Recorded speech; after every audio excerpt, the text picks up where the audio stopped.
રાપર તાલુકામાં કીડિયાનગર ગામ ત્યાં કને કંથા રાખવામાં આવેલ છે।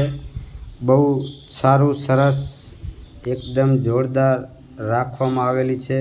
બહુ સરસ છે। આ બધા અંદરનું આયોજન આ મંદિર એવા બનાવેલા છે। બહુ ખૂબ સરસ છે।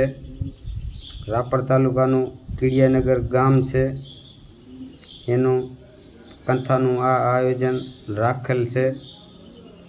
બહુ સરસ રાખ્યું છે, સારું છે। તમે પણ જોઈ શકો છો। જે બધા અહીંયા આવી ગયા અહીંયાને તો જોયેલું જ છે, પણ જો ના આવી શક્યા હોય અને ના આવ્યા હોય એ પણ ભાઈઓ બહેનો બધાએ જોઈ શકે છે મોબાઈલ દ્વારા। અને અમારો આ વિડીયો પણ જો તમને પસંદ આવે તો તમે લાઈક શેર અને સબસ્ક્રાઈબ જરૂરથી કરજો, ભૂલતા નહીં।